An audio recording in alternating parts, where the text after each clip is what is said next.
A pouca gordura corporal e músculos diminuídos provavelmente pioraram a dor. Em resposta, Shane, que por telefone da prisão se gabou de ter chorado para a juíza, afirmou: "Sinto muito pelo tratamento dado a Gavin."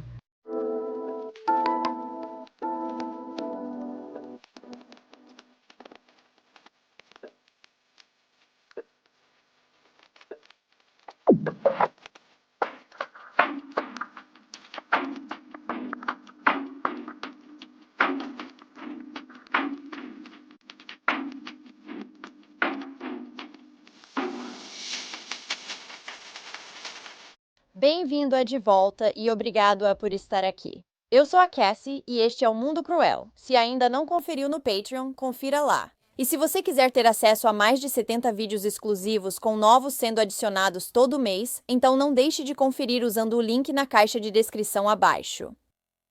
A história que eu tenho para você hoje é sobre um garotinho cujo pai e madrasta decidiram que ele não passava de um fardo que os lembrava demais da mãe biológica dele. Esta é a história de Gavin Peterson.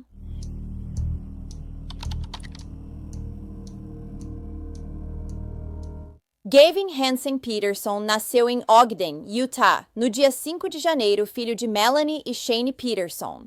Ele era um menino feliz, inteligente, engraçado, bondoso e curioso. Gavin gostava de ciência e aprender sobre o sistema solar. Sua cor favorita era azul e ele adorava jogar Pokémon no seu Nintendo Switch. Gavin também tinha agora 2 irmãos e uma irmã. Um de seus irmãos era resultado do relacionamento de Shane após Melanie, já que o casal havia se separado quando Gavin tinha apenas 1 ano de idade. Quando o garotinho tinha 2 anos, em 2014, foi encontrado vagando fora de casa sem supervisão. Quando os policiais chegaram e entraram na casa, encontraram maconha em um cachimbo em uma prateleira, e Melanie foi acusada por isso. Meses depois, ela se declarou culpada de expor uma criança a drogas ou parafernália e foi sentenciada à liberdade condicional. A mãe de Gavin levou sua condicional muito a sério. Ela finalizou o serviço comunitário e os programas de saúde mental e abuso de substâncias até meados de 2015. Ela tinha um emprego estável e havia feito tudo o que o tribunal havia pedido a ela. Mas, independentemente disso, a mãe nunca mais recuperaria a guarda legal de seus 3 filhos. Após serem separados da mãe, Gavin e seus 2 irmãos mais velhos foram morar com o pai, Shane Peterson, e sua nova esposa, Nicole Scott. Nicole não gostava nem um pouco da ex de Shane, Melanie, e deixava isso bem claro. A antipatia pela ex de Shane influenciava como Nicole via as crianças. Elas eram uma lembrança constante da antiga vida dele, a vida que ele ousou ter antes dela. Agora, mesmo que Melanie nunca tenha recuperado a guarda dos filhos, ela ainda tinha direito a visitas com eles. Quando era sua vez com as crianças, Gavin corria animado até ela. Mas os 2 filhos mais velhos dela, Melanie e Tyler, nunca pareciam querer ver a mãe. De acordo com Melanie, o pai e a madrasta a manipularam para que ela odiasse a mãe e ela cortou todo o contato com ela. Nos primeiros 2 anos em que Gavin e seus irmãos moraram com o pai, tudo parecia bem. No final de 2018, quando Melanie fez 13 anos, ela disse que passou a se parecer mais com a mãe. Isso fez com que Nicole começasse a sentir ressentimento pela adolescente, e ela passou a gritar com ela com mais frequência e a chamá-la por nomes horríveis. Logo, as coisas ficaram tão ruins que Melanie precisava pedir permissão à madrasta para fazer coisas como tomar banho ou usar o banheiro. Nicole chegou a raspar a cabeça de Melanie como punição por ela escovar o próprio cabelo. Melanie passou a ficar horas fora, obrigada a cuidar do quintal na casa do pai e da bisavó, do outro lado da rua. Ela fazia quase todas as tarefas domésticas. Logo, sua madrasta Nicole também passou a privá-la de comida. Quando ela era alimentada de vez em quando, recebia pão com mostarda porque Nicole sabia que Melanie odiava mostarda. Nicole chegou até a monitorar Melanie com câmeras de vigilância instaladas por toda a casa. Ela trancava a da adolescente no quarto durante o dia e, às vezes, amarrava Melanie na cama com abraçadeiras plásticas. Me manipularam para eu odiar minha mãe. Melanie Peterson diz que vivia em um mundo de isolamento sob o teto de seu pai, Shane Peterson, e de sua madrasta, Nicole Scott. Ela me xingava todos os dias. O abuso emocional e físico começou no final de 2018, quando eu tinha cerca de 13 anos. Melanie relata detalhes perturbadores, como quando Nicole teria raspado sua cabeça como punição por escovar o cabelo. Naquela época eu estava focada principalmente em sobreviver. Mas isso foi só o começo. Eles me deixavam passar fome até eu ficar bem magra. Melanie afirma que era alimentada 1 ou 2 vezes por dia com a mesma comida que, segundo os promotores, seu irmão Gavin comia antes de supostamente morrer de fome. A mesma coisa que Gavin fazia. Frederico Fruster. Melanie afirma que Nicole usava mostarda, pois as crianças não gostavam. Eu cheguei lá. Ela também alega ter sido trancada dentro de um quarto. Nicole rastreava cada movimento dela com a câmera. Em certo momento, prendeu-a na cama com abraçadeiras plásticas. Elas amarravam meus tornozelos e ela dizia: se você se mexer, vou te bater de novo e de novo. Melanie diz: Nicole me agredia com cinto ou colher de pau. Enquanto tudo isso acontecia, o pai de Melanie, Shane, fingia que não sabia de nada, ou às vezes até assistia e participava dos castigos. Tyler, irmão mais velho de Melanie, era incentivado a agredi-la, apesar de já terem sido muito próximos. Nesse momento, Gavin não era punido tão severamente quanto a irmã. Ela sempre era punida quando seu irmãozinho fazia algo errado. Em março de 2019, uma amiga preocupada, em quem Melanie confiava, relatou os abusos a uma conselheira escolar. E os serviços de proteção à criança foram contatados logo depois. Uma assistente social foi enviada para entrevistar Melanie. No início, a adolescente afirmou estar bem por medo de vingança do pai e da madrasta. Ela acabou contando toda a verdade para a assistente social. Apesar de Melanie ter dito à assistente social que estava morrendo de medo de voltar, ainda assim foi mandada para casa. Inacreditável. Em vez de colocar ela e seus irmãos em outra casa, uma que fosse mais segura, foi criado um plano de segurança. Disseram que não podiam fazer nada. Eu disse para eles que eu estava morrendo de medo de voltar para lá com eles. Melanie afirmou que criaram um plano de segurança e Nicole não podia ficar sozinha com ela. Eu me lembro dela dizendo para Aiden que queria me matar. Os serviços de proteção à criança determinaram que Melanie ficasse na casa da bisavó, do outro lado da rua, até Shane chegar do trabalho diariamente. Essa era de alguma forma a solução deles. Mas me diga como isso faz algum sentido, especialmente considerando que Shane é cúmplice em todos os abusos. Como o plano foi visto como solução pelos serviços de proteção à criança, o caso foi encerrado cerca de um mês depois. Depois disso, o maltrato de Nicole contra Melanie só piorou. Era de se esperar. Em abril de 2019, a adolescente, cansada de tudo, fugiu de casa. Shane e Nicole a acharam perto de um posto de gasolina logo depois. Assim que entrou no carro com o pai e a madrasta, Nicole começou a estrangular Melanie. A adolescente disse que sentiu que ia morrer. Então, um dia em maio, Melanie estava do lado de fora fazendo alguns trabalhos no quintal quando, acidentalmente, passou por cima do aspersor com o cortador de grama e quebrou-o. Ela ficou apavorada com o que poderia acontecer se Nicole descobrisse. Naquele momento, a madrasta cochilava, mas o pai estava acordado em casa. Ele pediu para Melanie entrar no carro e ela achou que iriam à loja de ferragens comprar um substituto. Mas, em vez disso, Shane levou Melanie até a casa da mãe dela e a deixou lá. A partir desse dia, Melanie voltou a morar com a mãe. Certa vez, contou para ela o que ocorria na casa de Shane.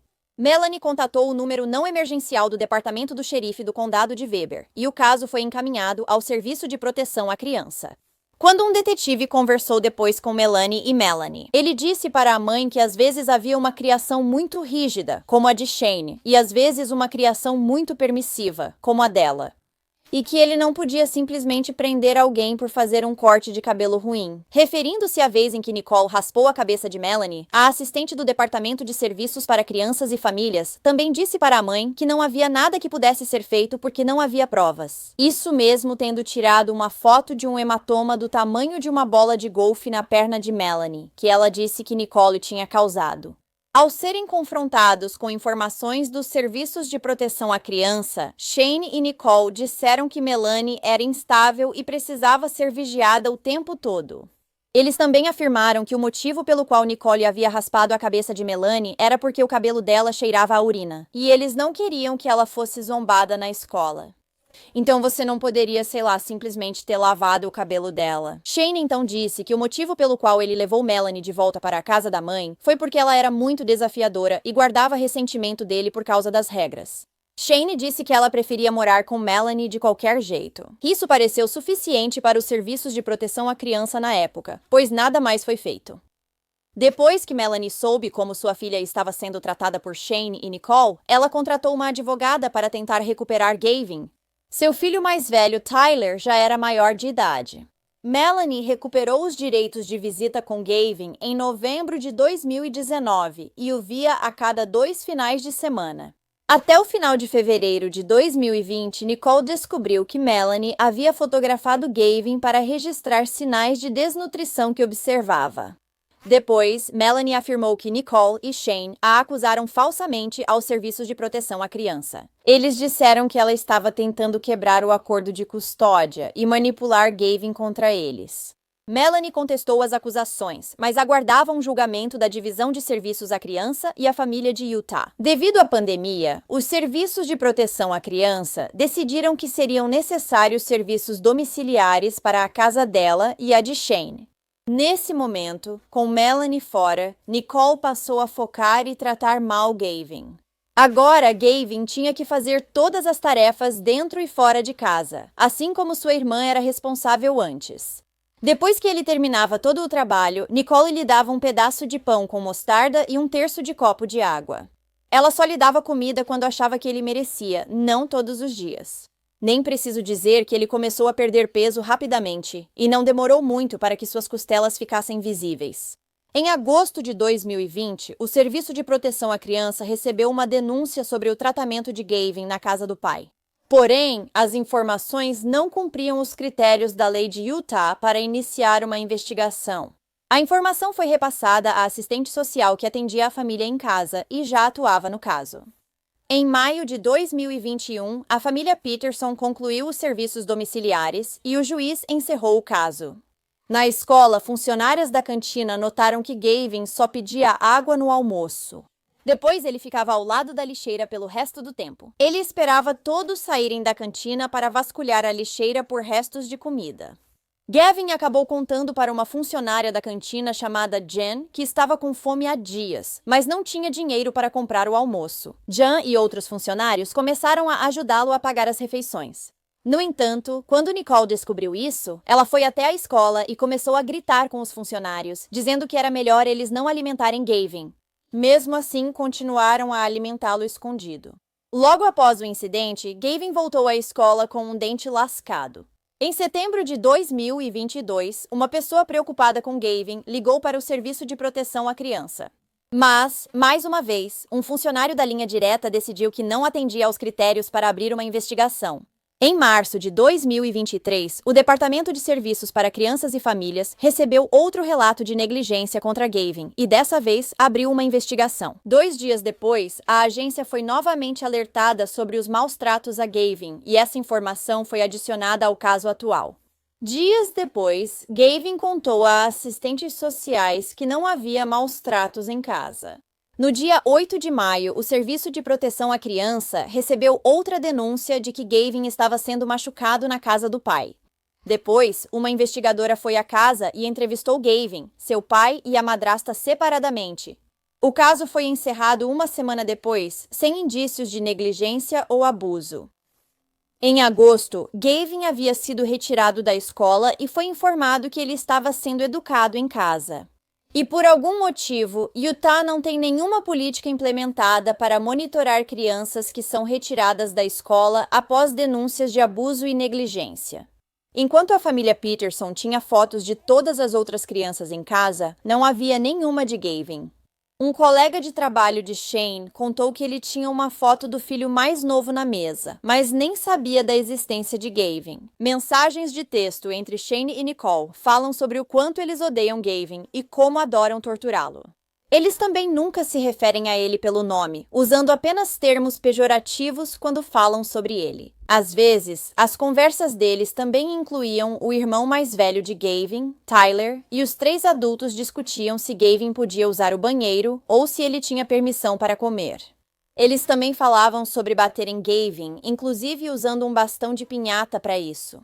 Em uma conversa, Nicole disse que odiava Gavin cada dia mais.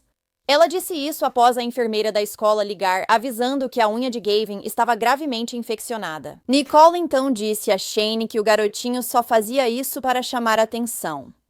Diferente dos quartos dos irmãos, que tinham carpete, o quarto de Gavin tinha apenas compensado cru pintado. Também havia uma fita colada no chão em formato de caixa, e aquilo deveria servir como a cama de Gavin. Ele não tinha cobertores nem qualquer roupa de cama. Gavin era espancado repetidamente e privado de comida e água, e dizem que ele chegou até a comer as próprias fezes na tentativa de sobreviver.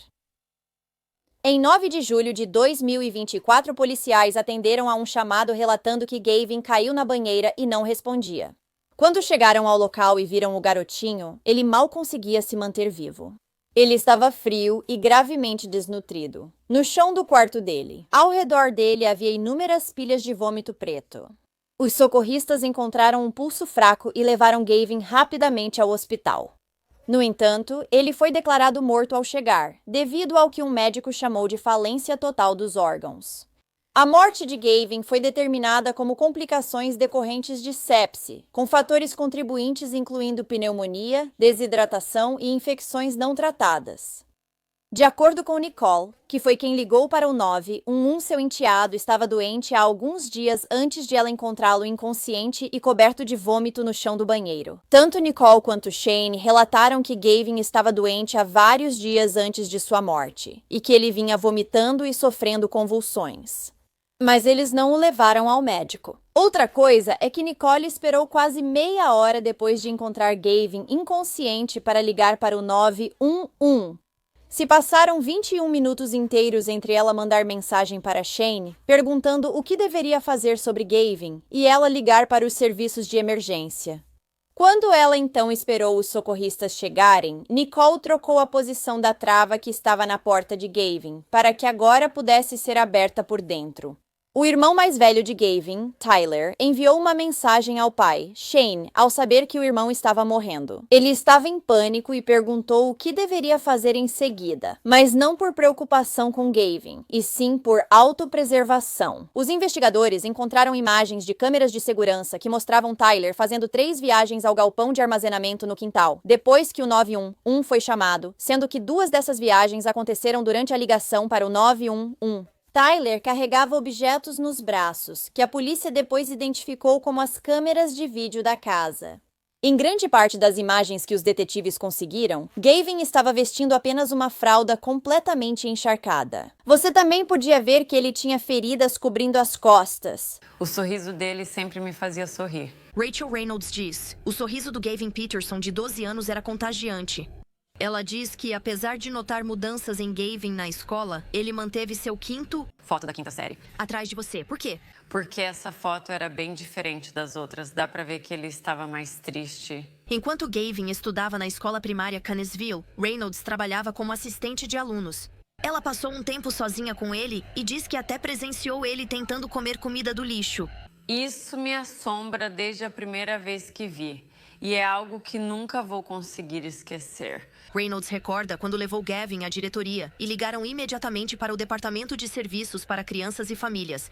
Ela afirma que a lembrança ainda a destrói por dentro. Foi no inverno e ele se vira do assento, sorri para mim e diz: Senhora Rachel, isso é ruim? E ele me mostrou as mãos e elas estavam inchadas. Os dedos dele estavam inchados porque ele obviamente estava cutucando a pele ao redor das unhas e pareciam infeccionados. Isso parecia automutilação para você? Parecia alguém com tique nervoso para mim. Apenas cutucando os dedos, como quando tem uma pelinha ou algo assim, só puxando e era em todos os dedos. Ela diz: nada aconteceu depois da ligação para o DCFs naquele dia, e ela sente o mesmo em relação a outras ligações e denúncias para a agência, diz Reynolds. A preocupação cresceu ainda mais quando Gavin foi removido da escola. Ele está recebendo comida de alguém está alimentando ele. Havia colegas de trabalho que conheciam crianças no bairro dele e perguntavam: Você viu ele? Alguém viu ele? Alguém viu ele? O verão inteiro. E desde o último dia de aula, ninguém da escola que eu conheça viu ele. Alguns de vocês tentaram procurar por ele? Sim, e não tivemos respostas. Não, eu queria que os pedidos de ajuda tivessem sido ouvidos. Nicole, Tyler e Shane foram presos e acusados pela morte de Gavin, permanecendo detidos sem fiança. Em abril de 2025, Nicole se declarou culpada e foi condenada a 15 anos à prisão perpétua por assassinato, além de 5 penas de 1 a 15 anos por crime associado agravado e obstrução da justiça. Ela também foi condenada a uma pena de 0 a 5 anos por colocar uma criança em perigo e a 1 ano de prisão por posse ou uso de substância controlada. A juíza determinou penas consecutivas, fazendo com que Nicole fique presa por pelo menos 20 anos. Agora é a minha vez de falar. Acredito que foi assim mesmo. Ela estava tentando sobreviver. Enquanto uma juíza descrevia a terrível fome e tortura sofridas por Gavin Peterson, de 12 anos sua madrasta, Nicole Lee Scott, tentou negar as descobertas perturbadoras da investigação. Gavin faleceu no meu carro. Eu podia ter feito mais por ele. A juíza também descreveu as ações de Nicole como sendo semelhantes ao que aconteceu durante a Segunda Guerra Mundial nos campos de concentração. No tribunal, Melanie, irmã mais velha de Gavin, leu uma declaração dizendo: "Meu irmãozinho significava muito para mim. Saber o que aconteceu com ele me abalou emocionalmente. Acordo diariamente com raiva e tristeza porque Gavin não pode ficar com sua verdadeira família." Ela disse que Gavin era único e que ele merecia a vida que lhe foi tirada. Ela disse que nunca vai perdoar Nicole ou seu pai, Shane, e vai lamentar por Gavin com sua família pelo resto da vida. Melanie então pediu ao juiz que não desse nem ao seu pai nem a Nicole a chance de ter uma vida normal. Shane Peterson também se declarou culpado das acusações.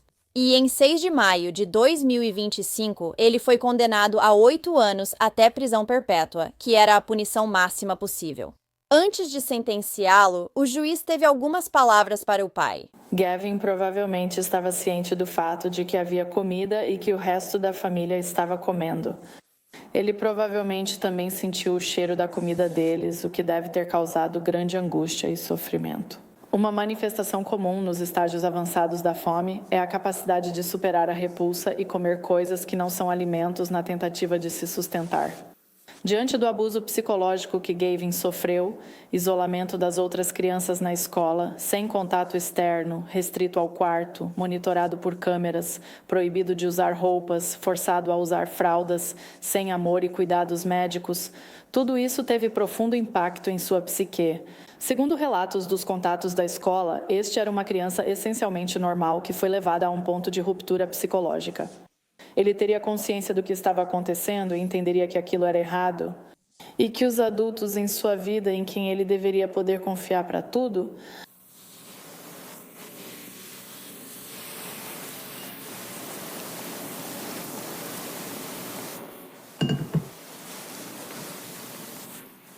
eram, na verdade, seus algozes.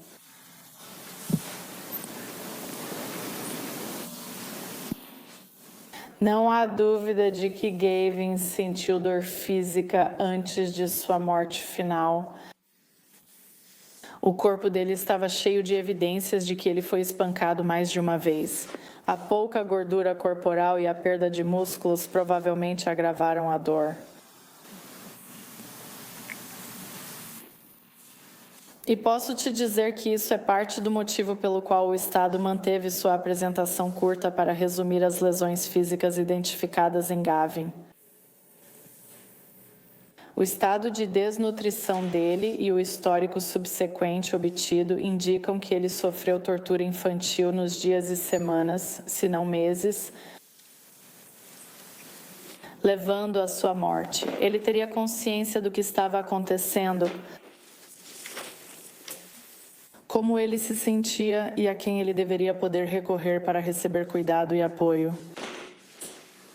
Ele sentiu tanta fome que estava disposto a arriscar consequências físicas para conseguir qualquer sustento, Para mantê-lo vivo e superar o nojo inato de ingerir fezes, ele teria sentido medo, tristeza e dor. Além disso, seus irmãos também teriam sofrido traumas psicológicos por estarem nesse mesmo ambiente.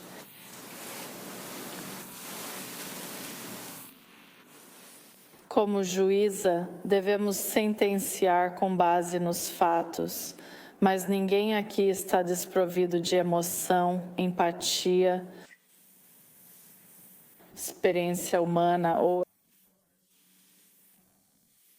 ou apenas bom senso. Não é preciso ser mãe, não precisa ser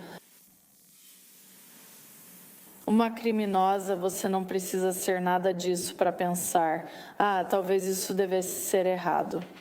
O motivo pelo qual eu enfatizo isso e realmente me deixa emocionada é porque eu penso, antes de tudo, que você era o pai do Gavin. Acho que você não merece mais esse título, mas nada pode ser feito para mudar. Você certamente não foi o pai dele e com certeza não foi o protetor dele. Eu não acredito nem por um minuto que você não fez parte de uma grande parte dos abusos que ele sofreu. Também acho revelador que eu esteja mais emocionada com isso do que você, e acredito que há um motivo para isso. Eu acho que não existem adjetivos e advérbios suficientes para descrever adequadamente o quão horrível é essa situação. Em ligações monitoradas da prisão, após Shane ter se declarado culpado, ele disse que conseguiu, abre aspas, forçar uma lágrima para o juiz. O irmão mais velho de Gavin, Tyler, também se declarou culpado, mas com uma doença mental, ele foi diagnosticado com autismo, depressão persistente, presença de um transtorno de personalidade e ansiedade generalizada. A sentença dele ainda não foi realizada. Partiu meu coração saber que ele morreu desse jeito. Eu não sei como alguém poderia fazer isso com outra pessoa. Com o apoio do irmão, Melanie Peterson fala pela primeira vez, abalando-se pela morte do filho mais novo, Gavin Peterson, de 12 anos. A última vez que o vi, tirei uma foto dele porque ele estava tão magrinho. Eu nunca imaginaria que Shane deixaria isso acontecer, deixaria ele passar fome e morrer. No primeiro aniversário da morte de Gavin, um pequeno grupo se reuniu em silêncio perto de uma árvore plantada no Parque Municipal R. Kenneth Baldwin, em West Haven, para lembrar a vida do jovem. As organizadoras do evento pressionam pela implementação de um novo projeto de lei. Isso permitiria que a polícia obtivesse mandado para verificar o bem-estar de uma criança caso a escola denuncie possível abuso. Ao ser questionada sobre o que diria a Gavin se ele estivesse presente, a ex-assistente da escola, Rachel Reynolds, respondeu que ele é muito forte, que ele importa, que ele é muito importante para todos e que ele deixou uma marca na vida de todo mundo, que o conheceu, seus amigos sentem saudades dele, todos na escola sentem saudades dele e todos nós o amamos.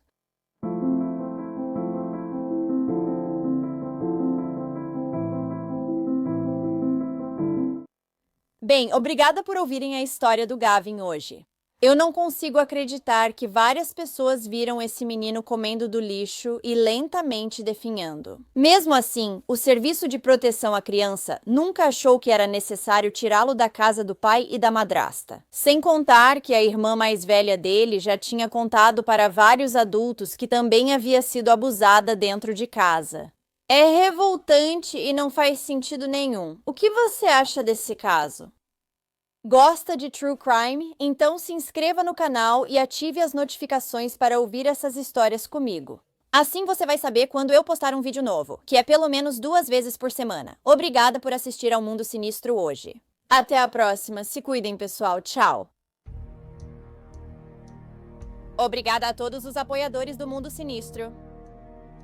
Tem mais conteúdo de Mundo Sinistro no Patreon. Confira em patreon.com a Wicked World ou pelo app do Patreon. Você terá acesso a vídeos exclusivos todo mês e muito mais. Qualquer apoio realmente ajuda a garantir que as vítimas nunca sejam esquecidas e a destacar as falhas da sociedade associadas a cada caso. Tem alguma história que você gostaria que eu contasse? Se tiver, me envie um e-mail para wickedworldtruecrime@gmail.com.